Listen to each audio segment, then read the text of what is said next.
What's going on, everybody? It's Ben, CEO and founder here at Bolt Deals. Today I have a bit of a different video. I don't think I've ever done one of these before. It's a client memo. I know I wanted to do one last year, but I never got around to it. So, while everybody's chilling on Christmas night, with their families and stuff, I figured I'd record this video because it was on my action items today, and I wanted to get it done today, right? So, basically, what it is by the way, I'm contemplating whether or not I want to put this on YouTube. I probably will. Um, and I'll send you guys a link there. But this is just a message that I want to share for you guys of some of the things that I've learned this year and a bit of our plans for next year, which hopefully you guys will like. So, message to all Bolt Deals clients, and I should probably add everybody that just even follows me on social media, whether that's Instagram and YouTube, which are my primary ones, as well as Facebook, right? 2025 has been an absolutely incredible year when it comes to learning for most people, right? Especially for me, because it was a mix of both, right? I want to start off by saying that on behalf of the entire team, I appreciate you. My entire team appreciate you. We all appreciate you for trusting us with, in my opinion, the most important part of your business, which is the marketing, to help you guys scale and build businesses that ultimately serve your community as well as your families. The purpose of writing this memo is to share some of the things that we've learned this year, and more importantly, some of the exciting things that we have in store for next year. So, with that said, I want to do a little bit of a recap of what has happened in 2025. The first biggest one I've noticed is that the real estate market has absolutely pivoted and getting deals is a lot harder. And as a result, many investors have noticed how difficult it is to not only get and sell their deals compared to previous years, right? To give you guys context, in 2020, or 2020, and I guess 2019 to 2021 ish, we could get deals for like $500, right? So it was very easy to give you guys context. And we don't get that anymore. And what I my proof behind this is that I've noticed sellers get a lot more skeptical, and they have more leverage in the conversation because there's so many people reaching out to them, right? Deals are staying on the markets a lot longer, whether that's you're selling it traditional wholesale or you're doing novations. The margin and profits of deals are shrinking, and there are a plethora of wholesalers that are going out of business and going to other ventures, right? Some of them are going to crypto trading, others ones are coaching wholesalers. But I know a lot of people have seen that. So that's what helped me come to this conclusion. And I have a saying where those who can't do teach, right? The second thing, I believe, this is my bet for 2026, is that branding and reputation is what's going to dictate your success in the new year, the upcoming year, right? 2025 was the first year where we took content incredibly seriously, not only for our company but our clients, and it has been incredibly expensive. And a very costly bet. I mean, I've invested over six figures in cash of just content. And I believe it's not only paid off for us, but our clients as well.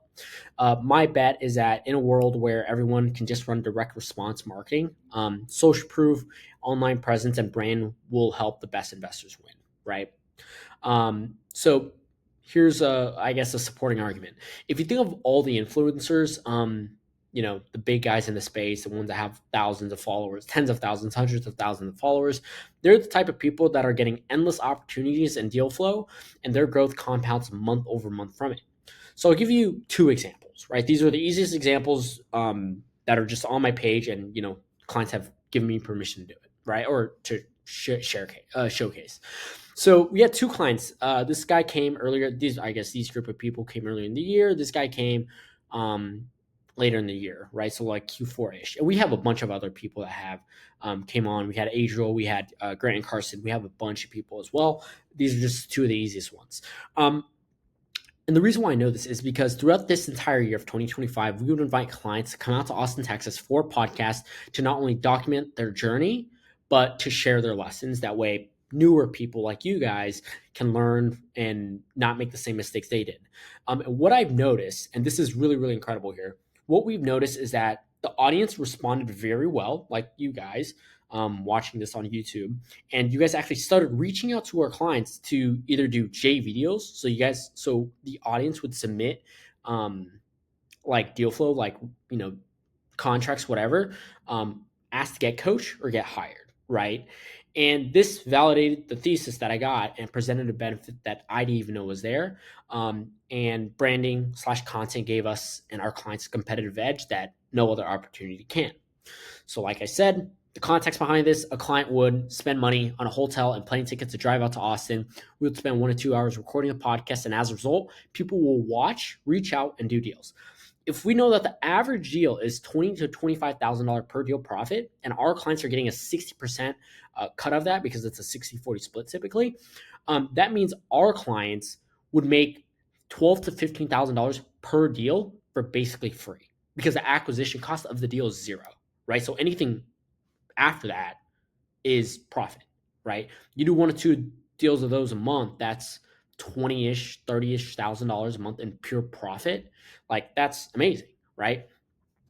Um, and as a result, like I said, all of our clients would use these JV profits to fund their ad spend, team payroll, and all their other overhead within the company.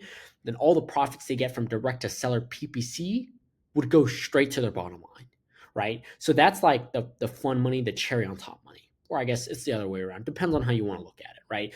They're basically using JV profits to run and fund their entire company, like their needs, and then the more profitable deals, the bigger spreads, they keep it to themselves, savings, buy cars, whatever, right? I thought I was like, oh, this is genius because the client makes more money. They stay, we scale ad spend, and then we're all happy. They make money, I make money, everybody's happy, right?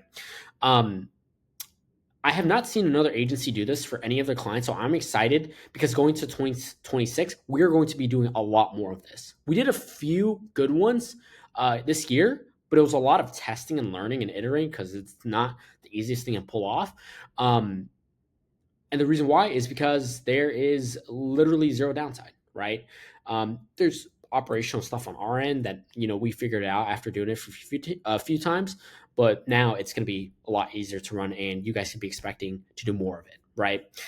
In addition to this, most of you guys have also hired us to build you a website. If you haven't, please reach out. We'll walk you through what it looks like to build a website. And a massive component we have in the website is a JV portal where the audience, people on YouTube, can reach out directly to your website instead of having to try to manage and follow up with deals within Facebook Messenger or Instagram DMs. So now everything, as we're still figuring out, because we're still learning, this is new for us. The challenge that we had is that a lot of people on YouTube or Instagram or Facebook, whatever, would reach out to our clients and they would be basically trading the Instagram or Facebook as their CRM. And obviously deals fell through, clients were getting more my clients were getting more deals, and communication just fell through the cracks. That's something we're trying to fix, or I guess we have fixed because we built a website. It links directly to our client CRM so their team can manage deals within there, right? So that's the one biggest constraint that we try to solve, because when you have 100, 200, 300 people messaging you, sending you all this context on deal flow, you lose things pretty quick, right? Especially if you're just 3 to 5 people or you're a one-man show, right? The final big thing we're going to be going in and focusing on in Q1 of 2026 is SEO, right? I don't think in the 5 years of me doing this business, one agency has done it properly. I know there are people that offer it, but getting results on it is a little bit, I haven't seen it consistently, at least, right? So going back, what we're not going to do is basic SEO where it takes 2 years to get results and ranked. I beta tested this on some of our internal clients, and we're seeing results within as little as 6 to 8 months, right? And obviously, results are market dependent. And we're also working on incorporating AI SEO as well. So how do we get you ranked on the AI platforms like Gemini, GPT, etc., right? And all of this combined will not only increase your chances of winning, but come close to guaranteeing your success within your markets. These are the two big core initiatives that I'm focused on, that I'm super excited to share with you guys. That way we can implement it into your guys' businesses. With that said, I hope each and every one of you enjoy your holiday season with your families, kids, dogs, cats, whatever the case is. I'll be behind the scenes working hard to prepare y'all for next year, and that way we can enter crushing it. Sincerely, Ben. So it's a little bit different. I'm excited to go back a year from now in 2026 and respond to this or something. But yeah, I think, if we were to define strategy as prioritization of the many options we have, those two are the biggest ones, right? Because everyone and their mom's going to be running PPC. Everyone and their mom is running SEO, Facebook ads. Everyone's already cold calling. It's like, what can we do that is harder to replicate and would give us a competitive advantage in the market? And that is branding, right? So with that said, that's all I got for this video. I hope you guys like it. I haven't done one of these Loom videos in a while. It's a late, so I'll probably upload this weekend. But yeah, you guys have a great rest of your day, and I'll see you in the next video. Bye bye.